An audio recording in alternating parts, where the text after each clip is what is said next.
Every time you watch Netflix, store photos online, or use ChatGPT, you are using cloud computing. It's the silent engine of our digital world. The internet runs on giant computers you'll never see, and today they power almost every modern application on the planet, from tiny startups to global empires. From the apps in your pocket to the massive systems running global logistics, the cloud is the invisible infrastructure of the 21st century. In this comprehensive 15-minute masterclass, we're going to break down how it all works, from the basics of AWS and Azure to the architecture of microservices. But before we look at the how, we need to understand the why. Why did the entire world move away from physical hardware and into the cloud? Before the cloud, companies had to buy, install, and maintain their own physical hardware. It was expensive, risky, and incredibly slow. If you needed more power, you had to wait weeks for new servers to arrive and then spend days setting them up. Growth was limited by physical space. The cloud changed everything by turning hardware into software. Now you can deploy a global network with a few lines of code in minutes. But what exactly is the cloud? Simply put, it's someone else's computer, usually a massive data center that you access over the internet. Instead of buying servers, you rent computing power, storage, and networking as a service. You use it, then you stop paying when you're done. Think of it like a utility, like electricity or water. You don't build a private power plant just to charge your phone or turn on a light. You just plug into the grid and pay for exactly what you consume. This is the pay-as-you-go model that defines cloud economics. This brings us to the most important concept in cloud computing: scalability, the ability to handle growth seamlessly without manual intervention. In the traditional model, if your traffic spiked, your site crashed. In the cloud, the infrastructure expands automatically to meet the demand. To understand the cloud, we look at three main service models, often called the cloud stack: IaaS, PaaS, and SaaS. IaaS provides the raw building blocks. You get virtual machines and storage, and you manage the operating system and the software on top. It's the most flexible model, giving you total control over your virtual hardware without ever having to touch a physical wire. PaaS is for developers. The provider manages the underlying hardware and OS, so you can just focus on writing and deploying code. You don't worry about patching servers or scaling databases. The platform handles the plumbing, so you can focus on the product. SaaS is the finished product, applications like Gmail, Slack, or Salesforce that you use directly in your browser every single day. You don't manage anything except your own data. It's the ultimate convenience and accessibility of the modern digital age. Beyond what we use, we also need to look at where it's deployed. These are the four primary cloud deployment models. Public cloud is what most of us use. Resources are shared among many companies on the same physical hardware, like an apartment building. Private cloud is dedicated to one single organization. It's like a private mansion, more control and more security, but at a higher cost. Hybrid cloud is a mix of both. Companies keep sensitive data in their private cloud while using the public cloud for massive scale. And multi-cloud is using multiple providers at once. This avoids vendor lock-in and ensures that if one cloud goes down, the business stays up. While there are many providers, the market is dominated by three giants. Let's start with the pioneer that started it all. Amazon Web Services, or AWS, launched in 2006 and effectively created the modern cloud market we know today. AWS has a massive global footprint, with data centers organized into regions and availability zones for maximum reliability and uptime. This ensures that your application is always close to your users, reducing latency and making your app feel instant anywhere. EC2 is their core compute service. It allows you to launch virtual servers with almost any CPU, RAM, or GPU configuration you need. Whether you're running a small personal blog or a massive machine learning model, there's an EC2 instance built for your specific needs. Then there's S3, Simple Storage Service. It's designed for incredible durability, aiming for 11 nines of data safety. When you upload a file to S3, it's automatically copied across multiple data centers to ensure it's never lost, even in a disaster. AWS also pioneered the serverless movement with Lambda. You just provide the code and it runs only when it's triggered. You don't pay for idle time, only for the milliseconds your code is actually running. It's a revolutionary way to handle efficiency and cost. Next is Microsoft Azure. Launched in 2010, it has become the leading choice for large enterprises and government organizations. Azure's greatest strength is its deep native integration with the Microsoft ecosystem that most companies already use and trust.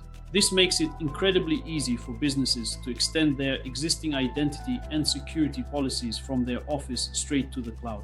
Azure is the undisputed leader in hybrid cloud, allowing companies to keep some data on site while using the cloud for the rest. This best of both worlds approach is perfect for highly regulated industries like banking, healthcare, and finance. Azure virtual machines provide the compute power, supporting a massive range of Linux and Windows distributions for any workload. Their SQL database services are industry-leading, providing enterprise-grade performance, security, and scaling out of the box. Which one should you choose? AWS for variety, Azure for enterprise integration, or GCP for data and AI? Often, companies use all three. The third major player is Google Cloud Platform, or GCP. They are the masters of data and machine learning. GCP's BigQuery is a serverless data warehouse that can analyze petabytes of data in seconds, revealing hidden patterns. They also lead in artificial intelligence, offering powerful tools like Vertex AI for training and deploying complex models at scale. And since Google actually invented Kubernetes, their managed Kubernetes service is widely considered the best in the entire industry. Now that we understand the platforms, let's talk about the architecture that runs on them. Microservices. This is the modern standard. In the early days of the web, apps were built as monoliths, one giant interconnected piece of software where everything was one. Everything from the database to the user interface was tied together. If one tiny part failed, the entire application stopped working. If the payment system had a bug, it could take down the entire login system and the video player with it. It was incredibly fragile. Updating a monolith was a nightmare. A tiny change required retesting and redeploying the entire massive application every single time. Microservices solve this by breaking the monolith into small, independent services that each do exactly one specific job well. These services are decoupled. They work independently and communicate over a network, usually through lightweight APIs.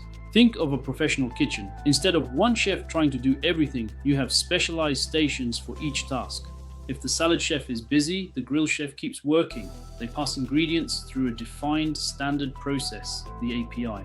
And if you suddenly have 100 orders for steak, you can just add more grill chefs without having to hire more salad chefs. Efficiency. Modern giants like Netflix, Uber, and Amazon use thousands of these microservices to power their global platforms every second. One microservice handles the My List, another handles your profile, and another handles the actual video streaming content. If the recommended for you service goes down, you don't even notice. You can still play your movie perfectly. The app is resilient.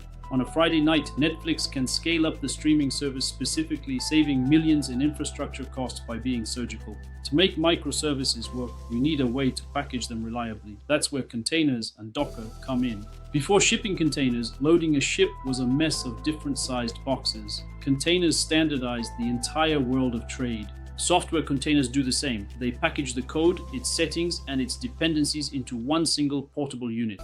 This ensures that if a service works on a developer's computer, it will work exactly the same way in the cloud environment. Consistency.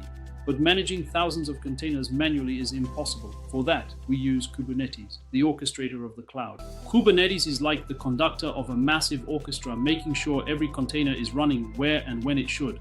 Another key piece of the puzzle is the API gateway. It's the single point of entry for all incoming requests from users. It routes traffic, handles security, and makes sure the right request goes to the right microservice at the right time. Load balancers complement this by spreading the workload across multiple servers so no single one is ever overwhelmed. If one server fails, the load balancer detects it instantly and reroutes traffic to healthy servers, keeping the app alive for the user. For a modern engineer, the workflow has evolved to be faster and more automated than ever before in history. We call this CI/CD, continuous integration and continuous deployment. It's the engine of modern software delivery at scale. Every time a developer saves their work, automated tests run. If everything is green, the code goes live in minutes, not weeks. This has led to the DevOps culture, where developers and operations teams work as one to build, test, and run software together. But what about security? In the cloud, security is defined by a shared responsibility model. It's a partnership. The provider secures the physical data centers and the hardware. You are responsible for securing your data and your code.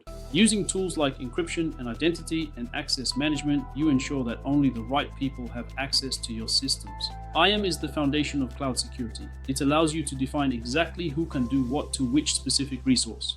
The goal is least privilege, giving users only the access they absolutely need to do their jobs, minimizing risk. Of course, all this power isn't free. Managing cloud costs is one of the biggest challenges for modern businesses today. Because you pay for what you use, if you leave a massive server running by accident, the bill can grow very quickly. It's easy to overspend. The goal is to be elastic, scaling up for profit during peak times and scaling down to save money during quiet hours. Efficiency. This has led to the rise of FinOps, a practice where teams take ownership of their cloud usage and costs collectively and transparently. Beyond the tech, the cloud has enabled a new way of working. It's the backbone of remote collaboration on a global scale. Teams can now collaborate on the same code base and deploy to the same global infrastructure from anywhere in the world in real time. And as we look to the future, the cloud is becoming the essential foundation for the artificial intelligence revolution. Training models like ChatGPT requires thousands of specialized chips and massive energy that most people could never afford to buy.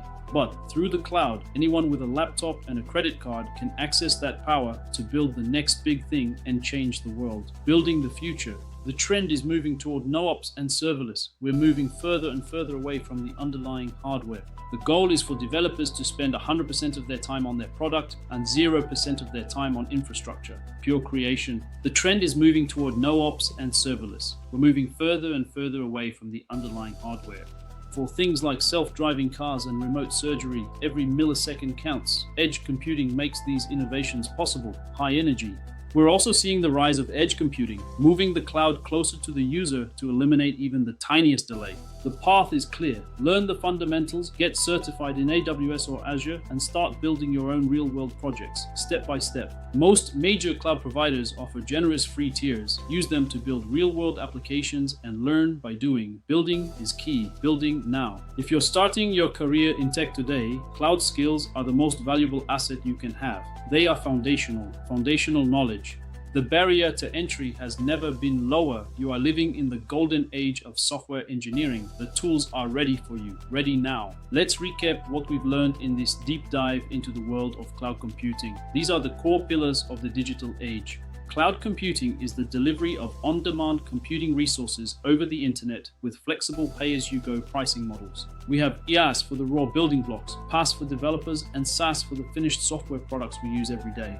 AWS is the pioneer, Azure is the enterprise powerhouse, and Google Cloud leads in big data and advanced artificial intelligence. Microservices is the modern way to build resilient apps, breaking them into small, independent pieces that scale and fail gracefully. And containers allow us to package our services so they run consistently anywhere in the world, on any machine, at any time. The future is cloud-native, serverless, and driven by the incredible and growing power of generative artificial intelligence. The cloud is more than just servers. It's a philosophy of speed, extreme flexibility, and global reach for everyone on Earth. By understanding these fundamentals, you've taken the first and most important step toward mastering the modern tech stack.